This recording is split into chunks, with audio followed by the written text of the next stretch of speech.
안녕하세요. 백세건강연구소입니다. 오늘 여러분께 정말 중요한 이야기를 하나 들려드리려고 합니다. 혹시 최근에 이런 경험 있으신가요? 아침에 일어났는데 머리가 무겁고 뭔가 해야 할 일이 있는데 자꾸 까먹고 사람 이름이 입에서 맴도는데 나오지 않는 경험 말이에요. 많은 분들이 이걸 단순히 나이 탓으로 돌리시는데요. 사실 이건 나이보다 스트레스 때문일 가능성이 훨씬 높습니다. 오늘은 우리 뇌를 서서히 파괴하는 스트레스에 대해 완벽하게 파헤쳐보고 연령대별로 어떻게 관리해야 하는지 구체적으로 알려드릴게요. 이 영상 하나면 스트레스 관리는 끝입니다. 그럼 시작해볼까요? 먼저 실제로 있었던 이야기를 하나 들려드릴게요. 58세 이미숙 씨는 대기업에서 30년간 일한 베테랑 직장인이었습니다. 팀장으로 승진한 후 5년간 극심한 스트레스에 시달렸어요. 위로는 임원들의 실적 압박, 아래로는 후배들의 불만과 갈등 조정, 매일이 전쟁터 같았죠. 집에 가서도 일 생각, 주말에도 월요일 걱정, 휴가를 가도 이메일 확인. 단 하루도 마음 편한 날이 없었습니다. 그런데 정년퇴직을 6개월 앞두고 건강검진을 받았는데 MRI 결과를 본 신경과 의사 선생님이 깜짝 놀라셨어요. 뭐가 문제였을까요? 바로 해마의 크기였습니다. 이미숙 씨의 해마는 같은 나이 평균보다 무려 20%나 작아져 있었던 거예요. 선생님은 이렇게 말씀하셨어요. 이대로 가면 5년 안에 치매 초기 증상이 나타날 가능성이 매우 높습니다.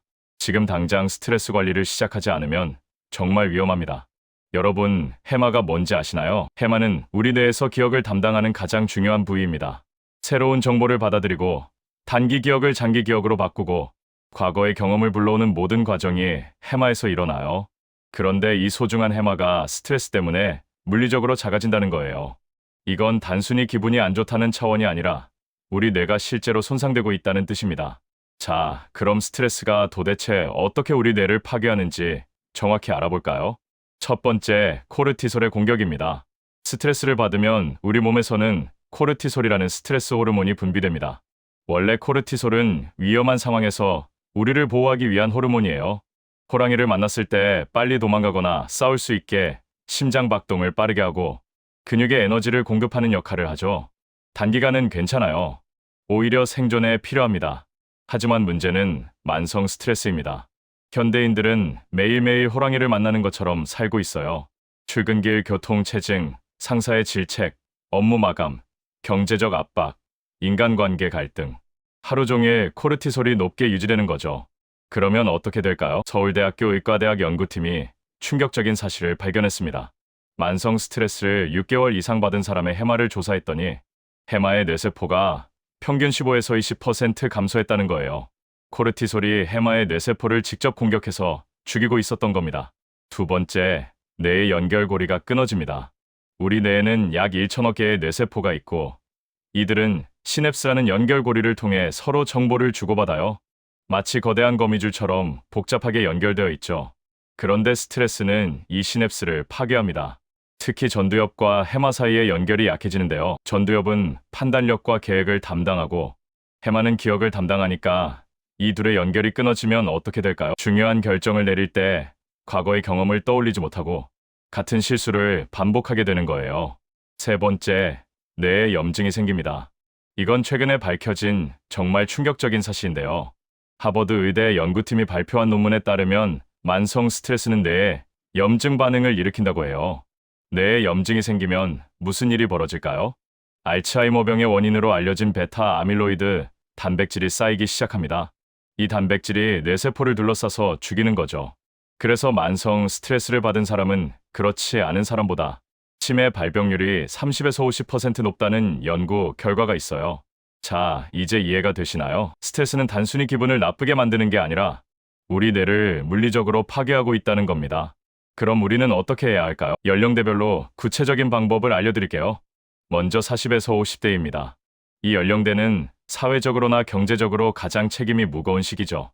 직장에서는 중간 관리자로서 위아래의 압박을 받고 집에서는 자녀 교육과 부모님 봉양을 동시에 해야 하는 샌드위치 세대입니다. 52세 김철수 씨의 이야기를 들어볼까요? 김철수 씨는 IT 기업의 팀장입니다. 20년 넘게 일한 회사인데 최근 몇 년 사이 업무 강도가 엄청나게 높아졌어요. 팀원들은 줄어드는데 프로젝트는 늘어나고 임원들은 매일 실적을 독촉하고 후배들은 야근에 불만이 많고 김철수 씨는 매일 밤 소주로 하루를 마무리했습니다. 집에 가서도 노트북을 켜놓고 일을 했고 주말에도 월요일 회의 준비를 했어요. 아내와 대화하는 시간도 줄어들고 아이들과는 거의 얼굴도 못 보고 지냈죠. 그러던 어느 날 중요한 임원회의 중에 갑자기 말을 잊어버렸습니다. 프레젠테이션을 하다가 이 데이터는 아, 그게 뭐더라. 30초 정도 멍하니 서 있었대요. 회의실이 조용해지고 모두가 자기를 쳐다보는데 정말 식은땀이 흘렀다고 해요. 겨우 정신을 차리고 회의를 마쳤지만 그날 밤 잠을 한숨도 못 잤습니다. 다음 날 바로 병원에 갔어요. 신경과에서 여러 검사를 받았는데 다행히 치매는 아니었어요. 하지만 의사 선생님이 이렇게 말씀하셨대요. 극심한 스트레스로 인한 일시적 기억 장애입니다. 지금 당장 생활 습관을 바꾸지 않으면 5년 안에 진짜 문제가 생길 수 있습니다. 김철수 씨는 그날부터 삶을 완전히 바꾸기로 결심했습니다. 그래서 실천한 방법들을 여러분께 소개해 드릴게요. 첫 번째, 555 호흡법입니다. 이건 정말 간단한데 효과가 엄청나요. 5초 동안 천천히 코로 숨을 들이마시고 5초 동안 숨을 멈추고 5초 동안 입으로 천천히 내쉽니다. 이걸 5분간 반복하는 거예요. 미국 하버드 의대 연구에 따르면 이 호흡법을 5분만 해도 코르티솔 수치가 30% 감소한다고 해요. 왜 그럴까요? 깊고 천천히 호흡하면 우리 몸의 부교감 신경이 활성화됩니다. 부교감 신경은 우리 몸을 이완시키고 휴식 모드로 전환하는 역할을 하거든요. 김철수 씨는 이 호흡법을 하루에 3번 했습니다. 출근해서 자리에 앉자마자 5분, 점심 먹고 업무 시작하기 전에 5분, 퇴근하기 직전에 5분. 처음에는 좀 어색했대요. 사무실에서 눈 감고 심호흡하는 게 이상해 보일까봐 걱정도 됐고요. 하지만 2주쯤 지나니까 확실히 달라졌대요. 갑자기 화가 치밀어 오르는 순간에도 한번 심호흡하면 마음이 가라앉더래요. 그리고 업무 집중력도 훨씬 좋아졌고요. 두 번째, 점심시간 10분 걷기입니다.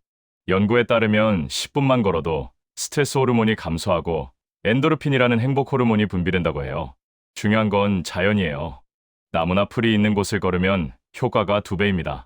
일본에서는 이걸 산미묘기라고 해서 의학적 치료로 인정하고 있어요. 나무에서 나오는 피톤치드라는 물질이 우리 뇌를 진정시키고 녹색을 보는 것만으로도 스트레스가 줄어든다고 해요. 김철수 씨는 회사 근처에 작은 공원이 있었어요. 점심을 먹고 그 공원을 10분 정도 걷기 시작했습니다. 처음에는 걷는 동안에도 일 생각이 나서 스마트폰을 자꾸 확인했대요. 하지만 의도적으로 스마트폰을 가방에 넣고 걷기만 하기로 했어요. 그냥 나무를 보고 새소리를 듣고 바람을 느끼면서 걷는 거죠. 한 달쯤 지나니까 20분이 하루 중 가장 기다려지는 시간이 되었다고 해요. 세 번째, 저녁 8시 이후 디지털 디톡스입니다. 스마트폰, 컴퓨터, TV를 모두 끄는 거예요. 특히 업무 관련 메시지는 절대 확인하지 않습니다. 왜 8시일까요? 우리 뇌가 잠들 준비를 하려면 최소 2~3시간이 필요하거든요. 스마트폰에서 나오는 블루라이트는 멜라토닌 분비를 억제해서 수면을 방해합니다. 게다가 업무 메시지를 보면 뇌가 다시 긴장 모드로 전환되어 버려요. 김철수 씨는 처음에 이게 제일 힘들었대요. 혹시 긴급한 메일이 오면 어떡하나? 내가 답장 안 하면 상사가 뭐라고 하면 어떡하나? 이런 걱정이 계속됐어요.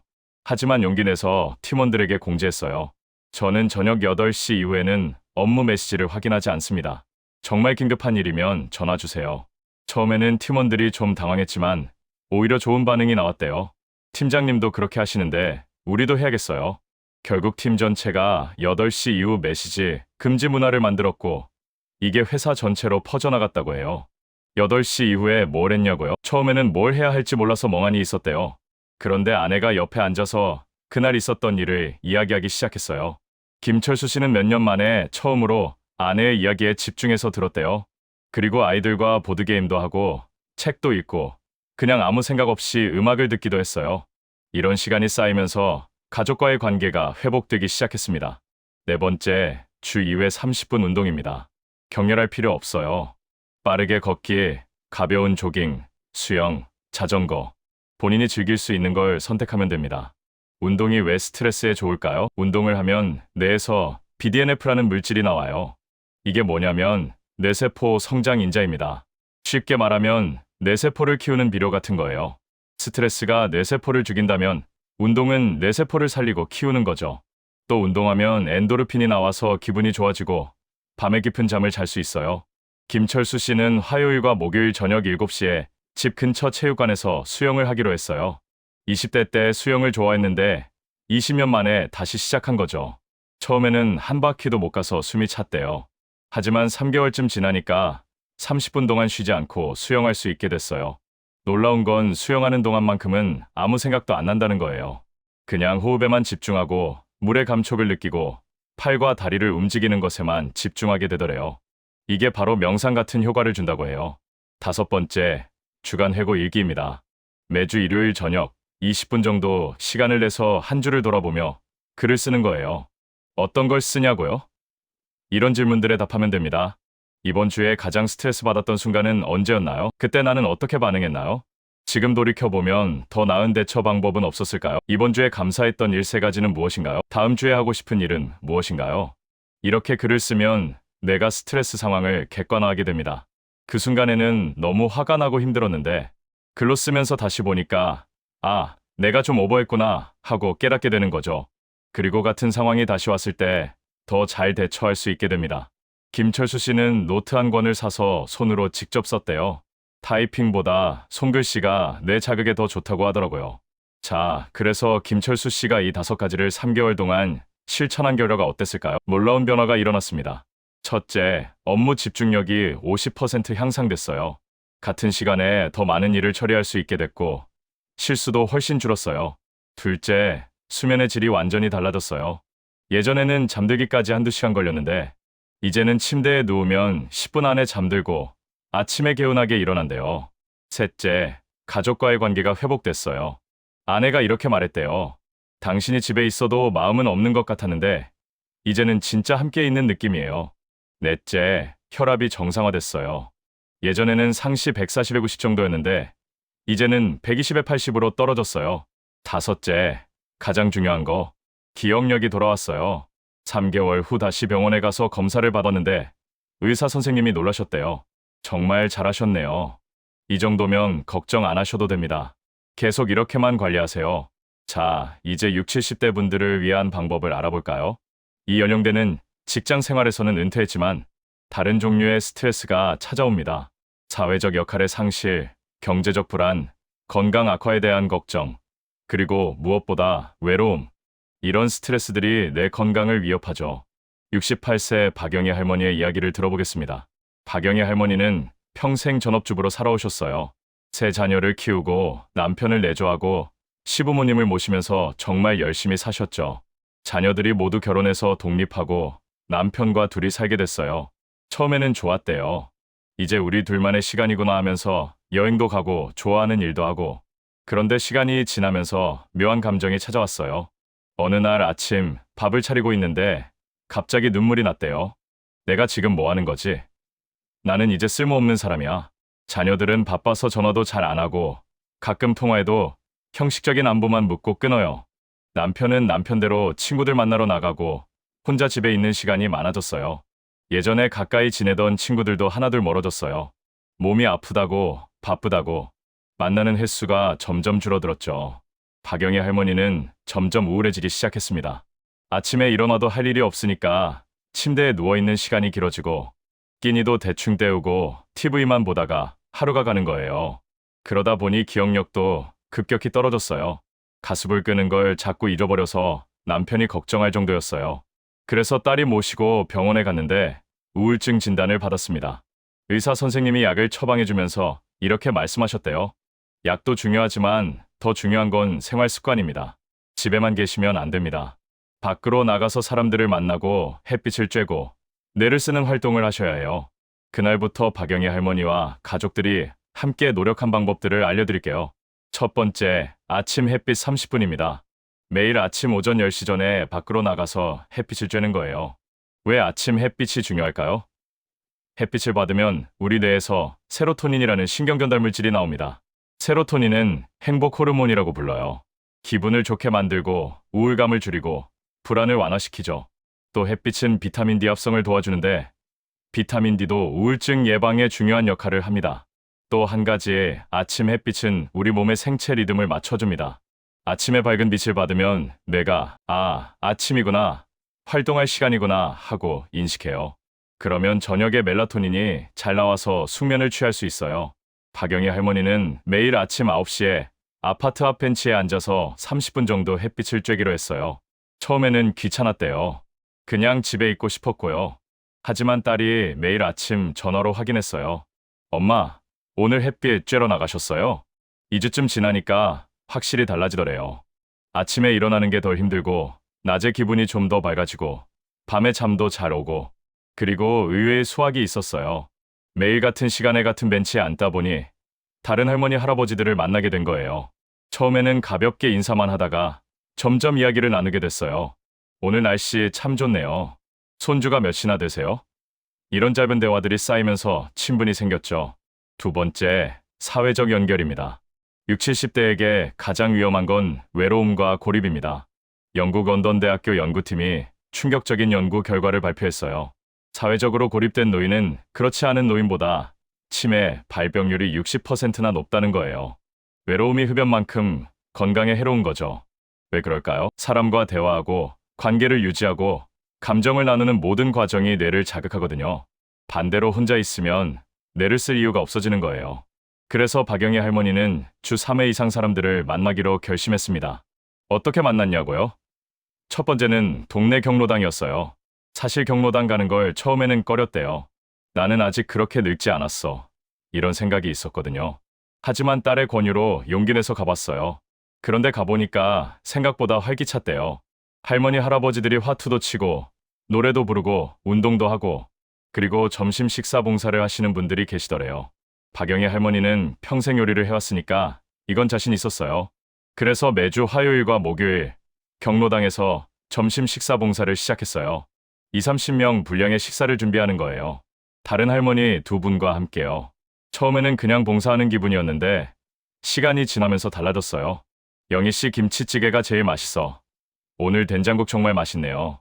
비법이 뭐예요? 이런 칭찬을 들으니까 너무 기뻤대요. 아, 내가 아직 누군가에게 필요한 사람이구나. 내가 잘하는 게 있구나 하는 느낌을 받은 거죠. 두 번째 사회적 연결은 종교 활동이었어요. 박영희 할머니는 젊었을 때부터 교회를 다녔는데 몇 년 전부터 몸이 힘들다는 핑계로 안 나갔어요. 그런데 다시 나가기 시작했어요. 매주 일요일 예배에 참석하고 수요일에는 성경 공부 모임에도 나갔어요. 거기서 오랜만에 옛 친구들을 만나고 새로운 친구들도 사귀었어요. 예배 후에 함께 밥 먹고 차 마시면서 이야기 나누는 시간이 너무 좋았대요. 세 번째는 자원봉사였어요. 동네 도서관에서 어린이 책 읽어주기 봉사를 모집한다는 공고를 봤어요. 박영희 할머니는 손주들에게 책 읽어주는 걸 좋아했거든요. 신청했더니 받아주더래요. 매주 토요일 오전 도서관에서 5세에서 7세 아이들에게 그림책을 읽어주는 거예요. 아이들이 할머니 무릎에 앉아서 책을 듣는데 그 순간이 정말 행복했대요. 아이들의 반짝이는 눈망울, 깔깔대는 웃음소리. 이게 할머니의 뇌를 깨우고 있었던 거예요. 세 번째, 뇌 자극 활동입니다. 나이 들어서도 뇌는 계속 성장할 수 있어요. 이걸 신경가소성이라고 하는데요. 새로운 것을 배우고 익숙하지 않은 걸 시도하면 뇌에 새로운 연결이 만들어져요. 박영희 할머니는 무엇을 배웠을까요? 첫 번째는 스마트폰이었어요.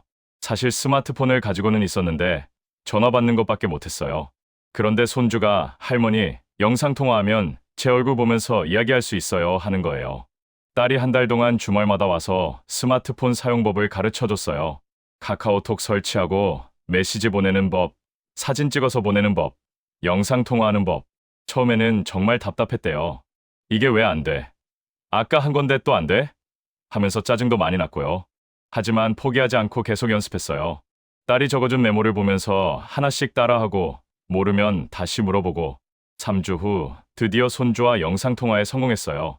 화면에 손주 얼굴이 나타나는 순간 눈물이 났대요. 할머니, 제 얼굴 보여요? 그래, 보인다. 우리 손주 얼굴이 보여.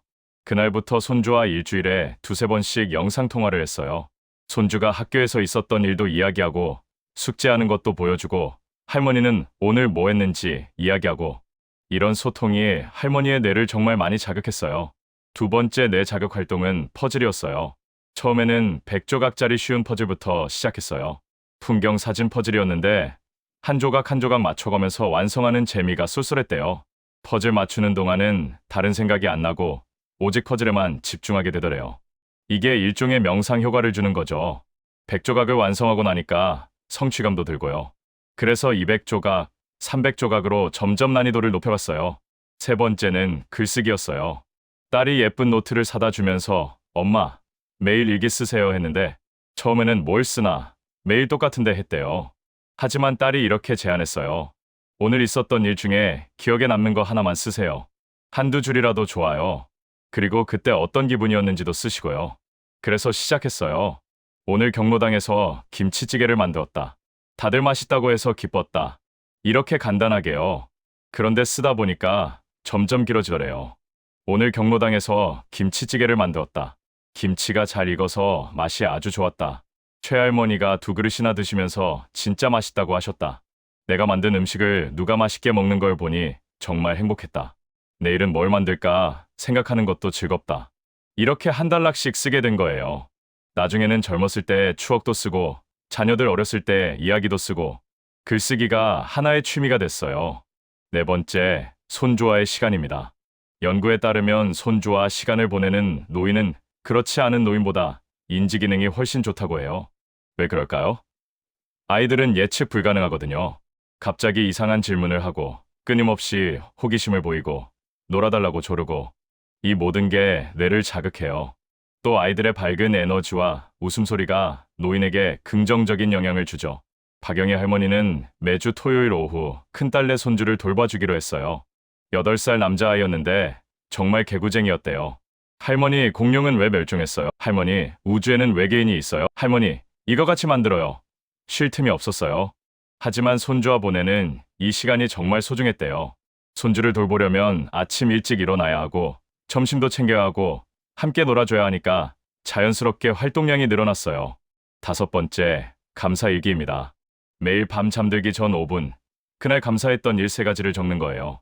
미국 UC 버클리 연구팀이 발표한 논문에 따르면 감사일기를 쓴 사람은 우울증 증상이 35% 감소하고 삶의 만족도가 25% 증가했다고 해요. 왜 그럴까요? 우리 뇌는 부정적인 것에 더 주목하는 경향이 있어요. 이걸 부정성 편향이라고 하는데요. 생존을 위해 위험을 먼저 감지하도록 진화한 결과예요.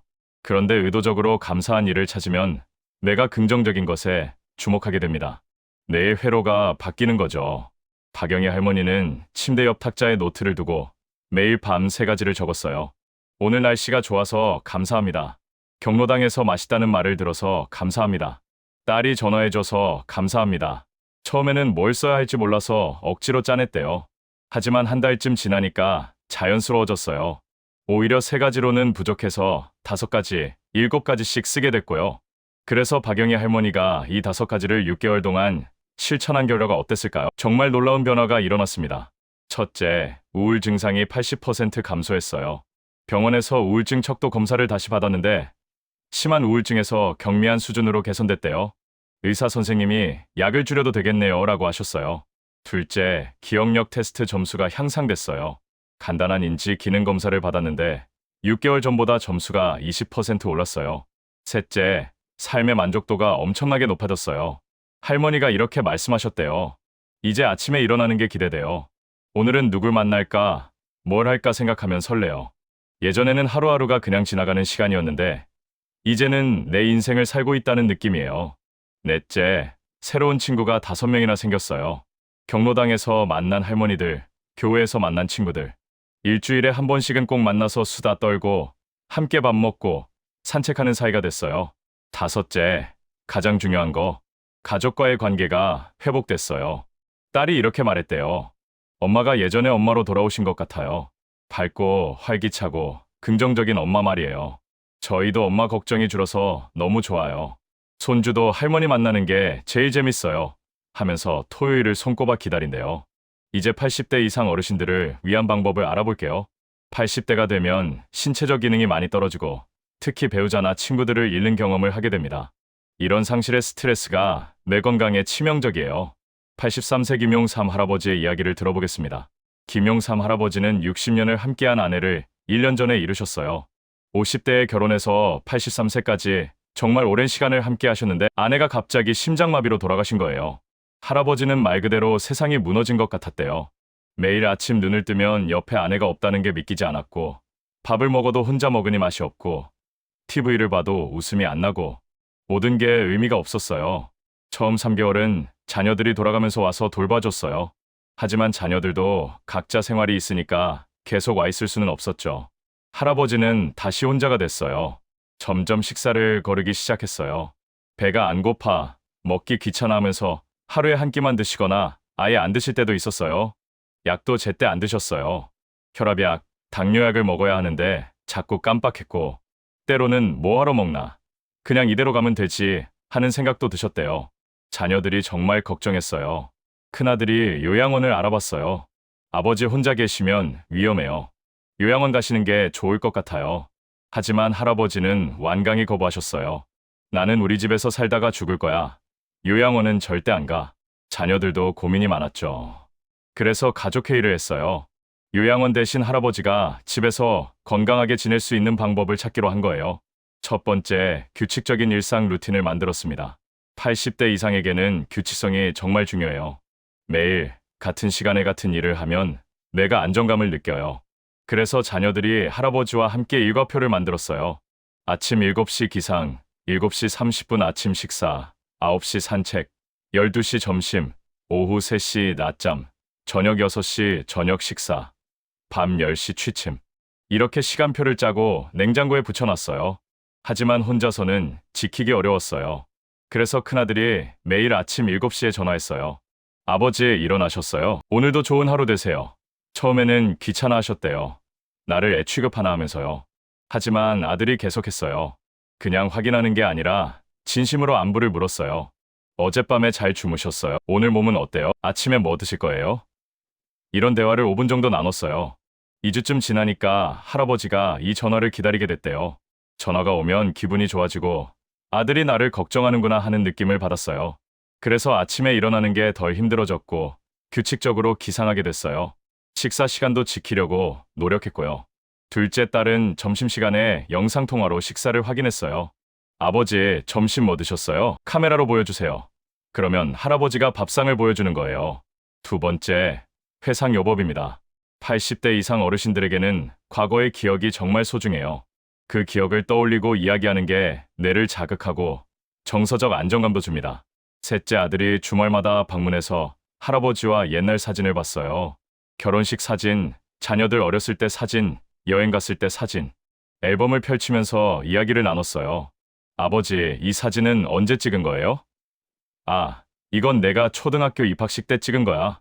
그때 내가 교복이 너무 커서 웃겼지. 이 사진 속에 계신 분은 누구예요? 이 사람은 내 절친이었어. 군대에서 만났는데 평생 친하게 지냈지. 작년에 돌아가셨어. 이렇게 이야기하다 보면 한두 시간이 금방 지나갔어요. 할아버지도 옛날 일을 떠올리면서 표정이 밝아지고 목소리에 힘이 들어갔어요. 셋째 아들은 이 대화를 녹음했어요. 할아버지 허락을 받고요. 나중에 손주들한테 들려주려고요. 할아버지 이야기를 기록으로 남기고 싶어요. 할아버지도 그게 좋으셨대요. 그래, 내 이야기가 남는구나. 나도 뭔가 의미 있는 걸 남기는구나 하는 생각에 더 열심히 이야기하셨어요. 세 번째, 간단한 역할을 부여했습니다. 80대 어르신들도 누군가에게 필요한 사람이고 싶어 하세요. 아주 작은 역할이라도 맡으면 삶의 의미를 느껴요. 할아버지에게 무슨 역할을 맡겼을까요? 첫 번째는 화분 관리였어요. 딸이 화분 3개를 사다 드렸어요. 아버지, 이 화분들 좀 돌봐주세요. 제가 자꾸 깜빡해서 죽이거든요. 아버지는 식물 잘 키우시잖아요. 할아버지는 젊었을 때 작은 텃밭을 가꾸셨던 분이에요. 그래서 식물에 대한 애정이 있으셨죠. 화분 3개를 받고 정말 열심히 돌보기 시작했어요.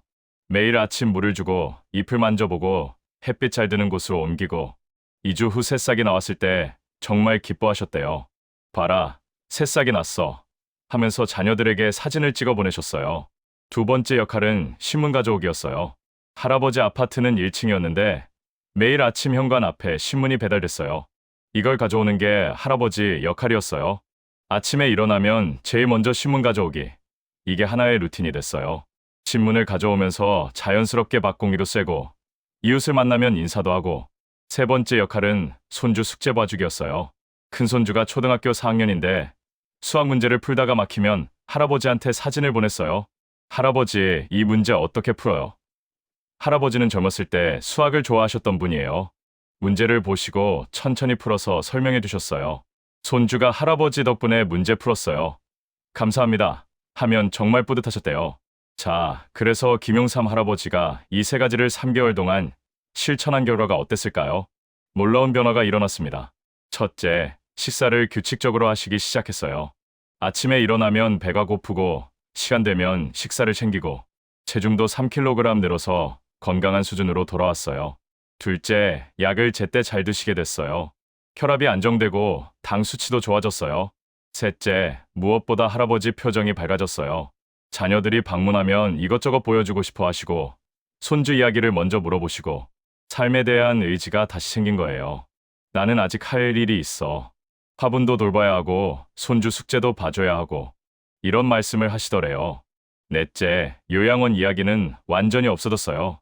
가족 모두 할아버지가 집에서 건강하게 지내실 수 있다는 확신을 갖게 됐어요. 자, 이제 연령과 관계없이 누구에게나 도움이 되는 5가지 방법을 알려드릴게요. 첫 번째는 명상입니다. 명상이라고 하면 어렵게 생각하시는데 전혀 어렵지 않아요. 조용한 곳에 편안하게 앉아서 눈을 감고 호흡에 집중하는 거예요. 숨이 들어오고 나가는 걸 느끼면서 지금 이 순간에만 존재하는 거죠. 하버드 의대 연구팀이 8주간 하루 30분씩 명상을 한 사람들의 뇌를 MRI로 촬영했어요. 그랬더니 해마가 5% 증가했고 편도체는 감소했대요. 편도체는 불안과 공포를 담당하는 부위거든요. 명상이 실제로 뇌의 구조를 바꾼 거예요. 매일 10분만 투자하세요. 아침에 일어나자마자 10분 또는 잠들기 전 10분. 이것만으로도 스트레스가 엄청나게 줄어듭니다. 두 번째는 자연과의 교감입니다. 숲, 공원, 바다, 산, 자연 속에서 시간을 보내는 거예요. 일본에서는 산림욕을 의학적 치료로 인정하고 있어요.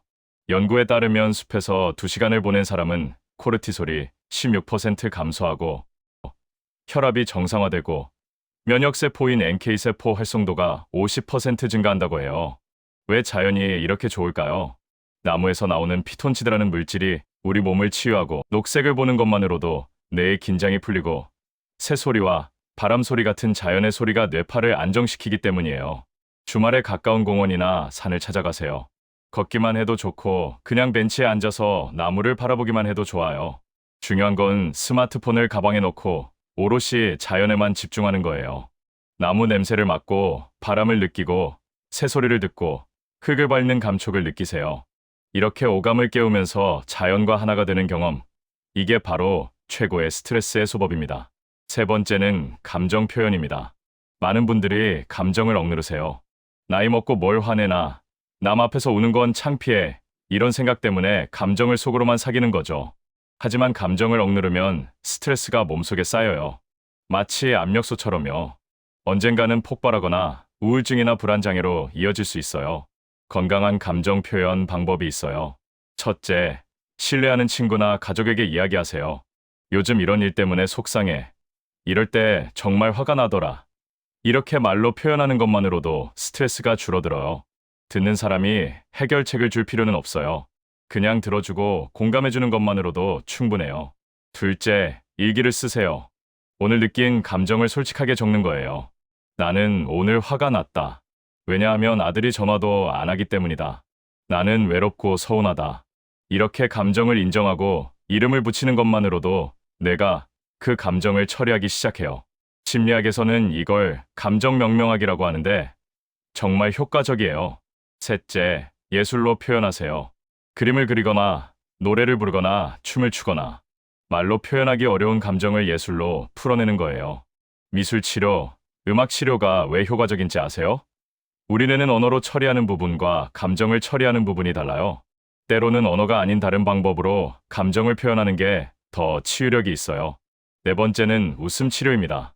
웃음은 정말 놀라운 효과가 있어요. 웃으면 우리 몸에서 엔도르핀이 분비됩니다. 엔도르핀은 천연 진통제이자 행복 호르몬이에요. 또 웃음은 NK세포를 활성화시켜서 면역력을 높이고 코르티솔을 감소시켜서 스트레스를 줄여요. 연구에 따르면 10분간 크게 웃으면 2시간 동안 통증이 줄어든다고 해요. 나는 요즘 웃을 일이 없어라고 하시는 분들 계시죠? 그럴 때는 억지로라도 웃으세요. 놀랍게도 우리 뇌는 진짜 웃음과 가짜 웃음을 구분하지 못해요. 거울 앞에서 하하하 하고 소리내서 웃어보세요. 처음에는 어색하지만 계속하다 보면 진짜로 웃음이 나와요. 웃긴 영상을 찾아보세요. 유튜브에 코미디 영상 많잖아요. 하루에 10분 웃긴 영상을 보면서 크게 웃으세요. 또는 웃음 요가를 시도해보세요. 이건 인도에서 시작된 건강법인데 여러 사람이 모여서 이유 없이 웃는 거예요. 호호 하하하 하하 호호. 처음에는 억지로 웃는데 5분쯤 지나면 진짜 웃음이 터져 나와요. 한국에도 웃음 요가 모임이 많으니까 한번 참여해보세요. 5번째는 봉사활동입니다. 남을 돕는 행위가 나 자신의 뇌도 치유한다는 거 정말 신기하죠? 이걸 과학적으로 헬퍼스 하이라고 불러요. 봉사활동을 하면 뇌에서 옥시토신이 분비됩니다. 옥시토신은 사랑 호르몬 또는 신뢰 호르몬이라고 불리는데 사람과의 유대감을 느끼게 하고 스트레스를 줄이고 행복감을 높여요. 연구에 따르면 규칙적으로 봉사활동을 하는 노인은 그렇지 않은 노인보다 우울증 발병률이 40% 낮고 사망률도 22% 낮다고 해요. 왜 그럴까요? 봉사활동을 하면 내가 누군가에게 도움이 되고 있구나. 나는 아직 의미 있는 일을 할 수 있구나 하는 느낌을 받아요. 이게 자존감을 높이고 삶의 목적을 제공하고 사회적 연결을 강화해요. 봉사활동이라고 해서 거창할 필요 없어요. 동네 경로당에서 식사 봉사, 도서관에서 책 정리, 복지관에서 말벗 떼어주기, 환경 정화 활동. 한 달에 한 번, 2시간이면 충분해요. 중요한 건 꾸준히 하는 거예요. 한 번 하고 마는 게 아니라 정기적으로 참여하면서 그곳 사람들과 관계를 맺는 거죠. 자, 여러분께 정말 많은 방법들을 알려드렸는데 이걸 다 어떻게 해요? 라고 생각하실 수도 있어요. 맞아요. 한꺼번에 다 하려고 하면 오히려 스트레스가 되죠. 그래서 제가 단계별 실천 가이드를 알려드릴게요. 첫 번째 주에는 딱 하나만 선택하세요. 여러분이 가장 쉽게 할 수 있을 것 같은 것, 또는 가장 절실한 것 하나만요. 예를 들어 수면에 문제가 있다면 5호흡법을 선택하세요. 아침 저녁으로 5분씩만 하는 거예요. 외로움이 가장 큰 문제라면 주 3회 사람 만나기를 선택하세요. 이렇게 하나를 정해서 일주일 동안 집중적으로 실천하는 거예요. 두 번째 주에는 첫 번째 방법을 계속 유지하면서 두 번째 것을 추가하세요.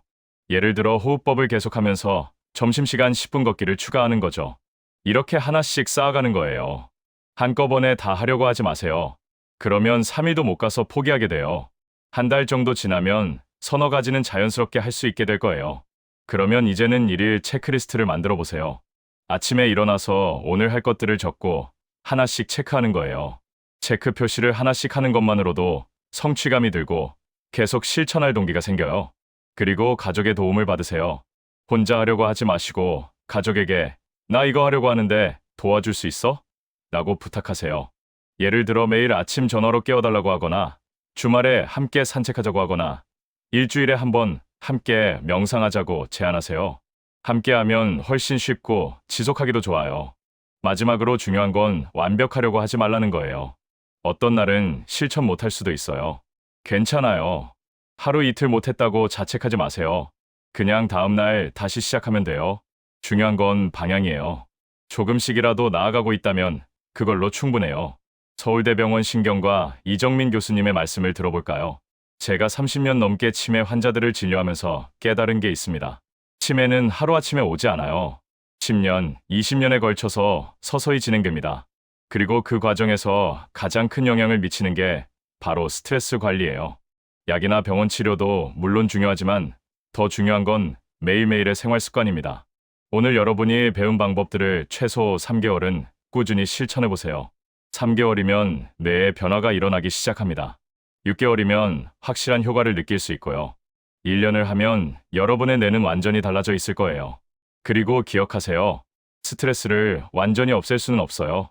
살다 보면 스트레스는 계속 찾아옵니다. 하지만 우리는 그걸 관리할 수 있어요.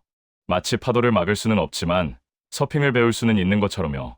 스트레스라는 파도 위에서 균형을 잡고 타는 법을 배우는 거죠. 여러분의 뇌는 여러분이 생각하는 것보다 훨씬 강하고 회복력이 뛰어납니다. 신경가소성이라고 들어보셨죠? 뇌는 죽을 때까지 변화하고 성장할 수 있어요. 80세에도 90세에도 새로운 뇌세포가 만들어지고 새로운 연결이 생깁니다. 지금 시작해도 절대 늦지 않았어요. 마지막으로 한 가지만 더 말씀드릴게요. 여러분 자신을 사랑하세요. 나이가 들었다고 예전만 못하다고 자책하지 마세요. 지금까지 정말 열심히 살아오셨잖아요. 이제는 여러분 자신을 위한 시간이에요. 여러분의 뇌를 돌보고 마음을 돌보고 몸을 돌보세요. 그게 바로 여러분 자신을 사랑하는 방법입니다. 자, 여러분, 오늘 정말 긴 여정이었죠? 하지만 이 모든 내용이 여러분의 뇌 건강, 그리고 행복한 노년을 위해 꼭 필요한 정보예요. 다시 한번 핵심만 정리해 드릴게요. 스트레스는 우리 뇌를 물리적으로 파괴합니다. 코르티솔이 해마를 공격하고 뇌의 연결을 끊고 염증을 일으켜요. 하지만 우리는 스트레스를 관리할 수 있어요. 40, 50대는 555 호흡법, 10분 걷기, 디지털 디톡스, 주 2회 운동, 주간 회고이기, 이 5가지를 실천하세요. 60, 70대는 아침 햇빛 30분, 사회적 연결, 뇌 자극 활동, 손주와의 시간, 감사일기, 이 5가지가 우울증을 예방하고 뇌 건강을 지킵니다. 80대 이상은 규칙적인 루틴, 회상요법, 간단한 역할 부여, 이 3가지로 삶의 의미를 찾고 건강하게 지낼 수 있어요. 그리고 모든 연령대에게 도움이 되는 명상, 자연과의 교감, 감정 표현, 웃음, 봉사활동, 이 5가지는 마음의 평안을 가져다 줍니다. 가장 중요한 건 지금 당장 시작하는 거예요. 내일부터가 아니라 오늘, 지금 이 순간부터요. 여러분이 선택할 수 있는 가장 작은 것 하나를 골라서 실천해보세요. 5분 호흡법도 좋고, 10분 걷기도 좋고, 누군가에게 전화 한 통하는 것도 좋아요. 그 작은 실천이 쌓이고 쌓여서 3개월 후, 6개월 후, 1년 후 여러분의 뇌를 완전히 바꿔놓을 거예요. 지금까지의 이야기가 도움이 되셨다면 구독과 좋아요를 눌러주세요. 그러면 여러분은 더 행복하고, 더 건강하고, 더 활기찬 노년을 맞이하게 될 거예요. 다음 이야기를 기대해주세요. 감사합니다.